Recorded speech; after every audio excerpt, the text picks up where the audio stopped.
biologiquement, je ne suis plus le même. Au plan mental, je ne suis plus le même. Et avec toutes ces épreuves que j'ai traversées, qui sont comme un four au travers duquel passe la farine, de l'autre côté, vous voyez du pain.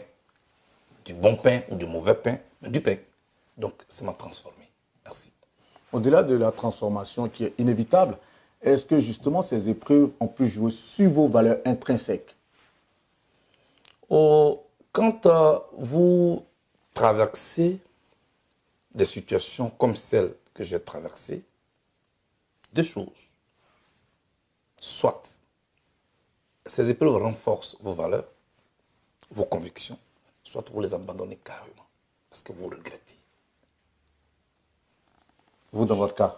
Je pense que les épreuves que j'ai traversées ont renforcé mes convictions, ont enraciné mes convictions. Et ces épreuves-là, je veux qu'elles servent de témoignage, que je peux partager avec d'autres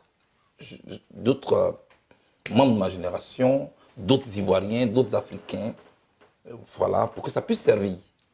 Donc j'estime que je suis allé à l'aventure, je suis allé à la chasse, je reviens avec un gibier, la douleur, mais les leçons qu'on tire de la douleur, et c'est cela que je voulais partager avec eux.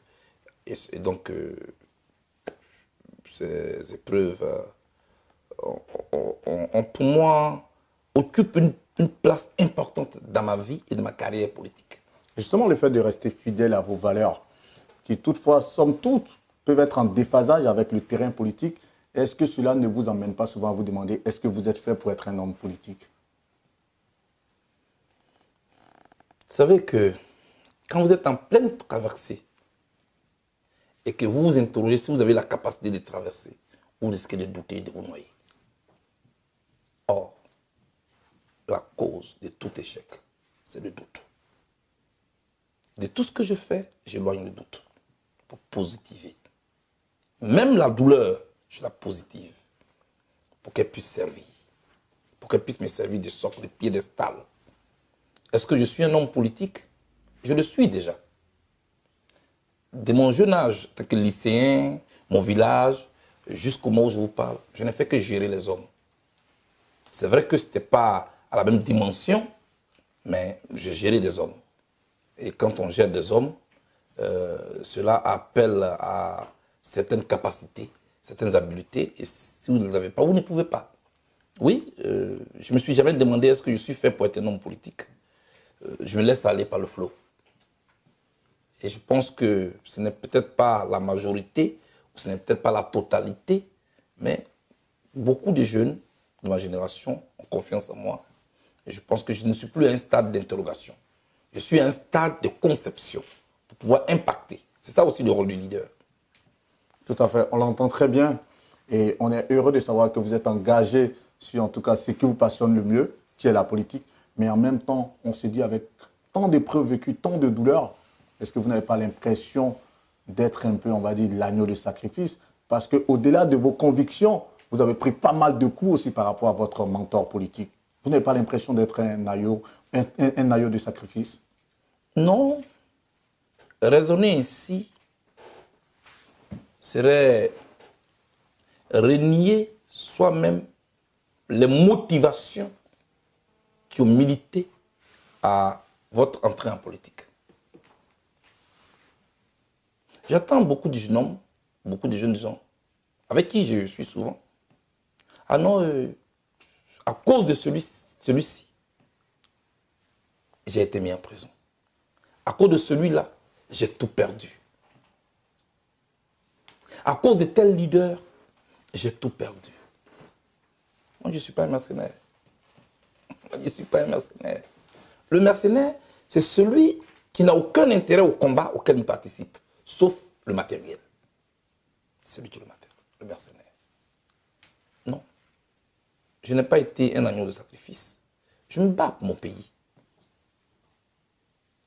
Lorsque vous partez en exil, excusez-moi, vous voulez Je vais terminer? finir, oui. Okay. Je me bats pour mon pays. Je vous écoute. Je ne me bats pas pour un individu. Celui qui incarne des valeurs, c'est de rencontrer des obstacles qui gênent l'avancée de ces valeurs, qui pour moi vont impacter la vie du pays, je me dresse à ses côtés contre celui qui est l'obstacle. C'est ce que j'ai simplement fait. Pour moi, Laurent Gbagbo incarne des valeurs. Depuis que j'étais étudiant, jusqu'à ce que cette crise éclate. Au point même que je puisse abandonner ce qui est le plus cher à un étudiant, c'est-à-dire ses études. Cela veut dire qu'il y avait des raisons de le faire. On se rappelle, vous étiez en Angleterre. Oui. Je l'ai fait pour mon pays. Et le président de la République, en son temps, était le président Laurent Gbagbo, qui pour moi, avec son programme alléchant, pouvait changer les choses comme moi je le concevais.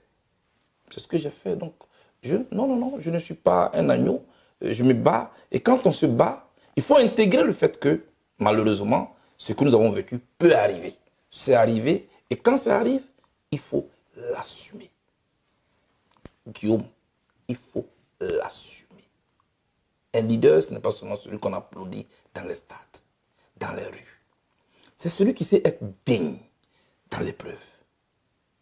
Et c'est ce message-là que je veux partager avec les miens, avec ma génération. Il ne faut pas, à la moindre épreuve, trembler. Il ne faut pas, à la moindre épreuve, changer de camp. Il ne faut pas, à la moindre épreuve, regretter. Si c'est mauvais ce que vous avez fait, selon votre conscience, ok, vous pouvez regretter.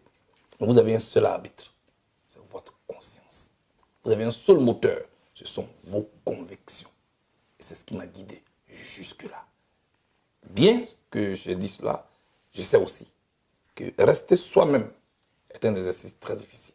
En tout cas, vous avez su rester vous-même, parce que lorsqu'en 2011, vous allez en exil au Ghana, d'où vous êtes rapatrié en 2013, normalement, vous avez dû avoir des approches par rapport au gouvernement en place pour vous dire, Charles Blé Goudé, essayez de rentrer dans la République, négocions. Vous avez pu avoir ces différentes approches quand même? Mais ça existe partout.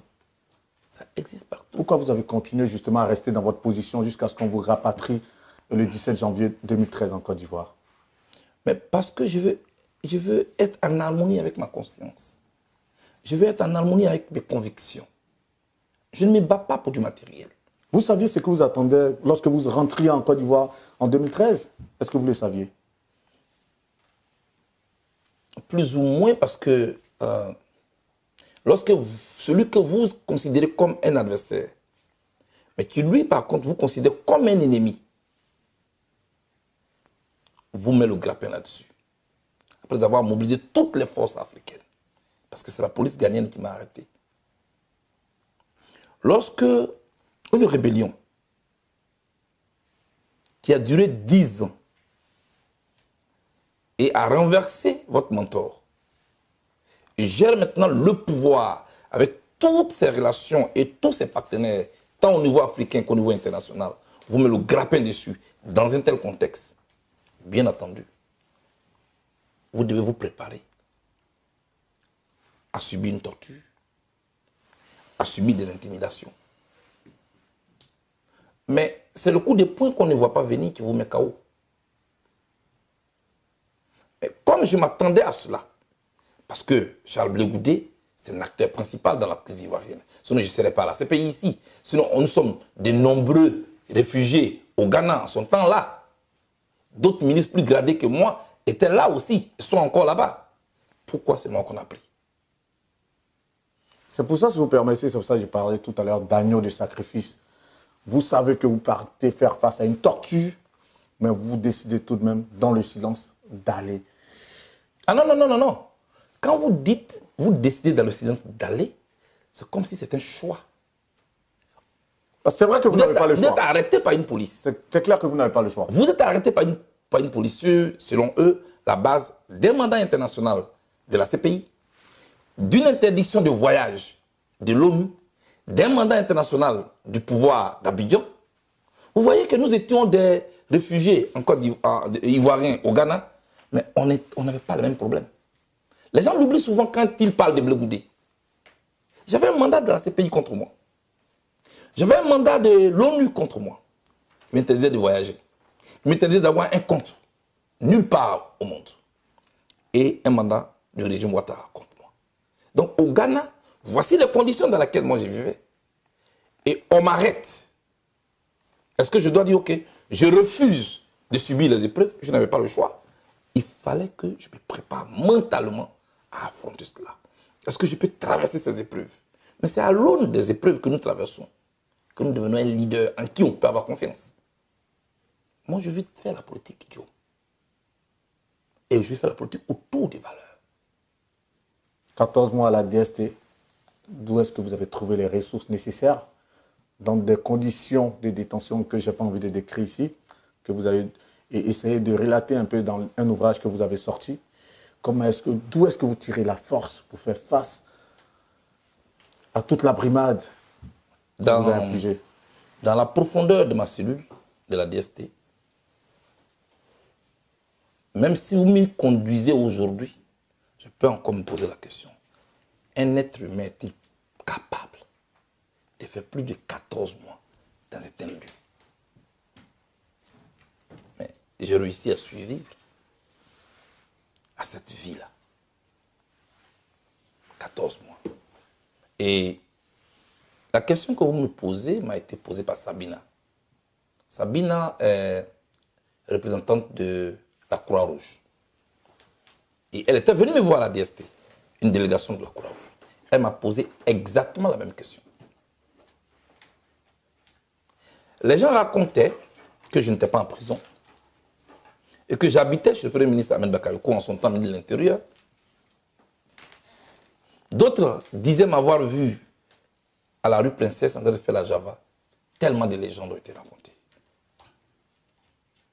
Je dis à Sabina et sa délégation, puisque quand la Croix-Rouge venait nous voir, il y avait Jean-Yves Diboupieux, il y avait le commandant Abbaye, avec qui on était à la DST. Je cite des noms de mes voisins, pour que nul n'en ignore. C'était dans le bureau du sous-directeur de la DST qu'on nous recevait. On nous sort des cellules, on nous met dans le bureau du sous-directeur de la DST, et puis nous échangeons avec la Croix-Rouge qui repartait ensuite. Et j'ai proposé à cette délégation de venir être témoin du lieu où je suis détenu. Pour que nul n'en ignore, pour l'histoire. Et ils l'ont fait? Oui, ils l'ont fait. Quelle a été la réaction? C'est après qu'il m'a posé la question que vous me posez en ce moment. Justement. Comment réussissez-vous à suivre dans cette cellule? Je lui ai dit que je me devine au milieu des Ivoiriens, avec qui je suis en train de parler de nos valeurs, de ce pourquoi nous sommes engagés dans cette cellule. Et je me devine souvent, au sortir de cette cellule, dans une rencontre populaire avec eux. De l'enfer, je suis revenu. Oui. Et pour vous et pour nos valeurs, j'ai tenu. J'ai pu résister pour vous. C'est ça le leader. Et c'est ce que j'ai fait. J'avais un ami qui est mort, malheureusement. Ce n'est pas un être humain, rassurez-vous. C'était un cafard. C'était la seule présence de vie que j'avais dans cette cellule-là. Quand je me levais le matin, je le voyais bouger et je pouvais donc m'amuser à le suivre dans la cellule. Et puis un jour, ils sont venus nettoyer dans la cellule. Et ces gardes-là pensaient me faire du bien. Ils ont tué le cafard. J'étais malade, j'étais tout triste. J'étais dans une colère noire. Jusqu'à ce qu'on m'amène le sous-directeur de la DST qui m'a dit, mais qu'est-ce qui se passe? Je dis, vous avez tué mon ami. Là, je vais rester seul maintenant. Je dis, mais quel ami? J'ai dit, le cafard là est mort. Mais le gars, il ne comprenait pas. Il me prenait pour un fou. Il a dit au directeur de la DST, Bleu Goudé est devenu fou. Mais je n'étais pas fou, c'était mon compagnon. Parce qu'à la DST, vous n'avez pas droit à une montre. Vous n'avez pas droit à une lecture. Vous n'avez rien à lire du tout. Donc moi, je cherchais la compagnie.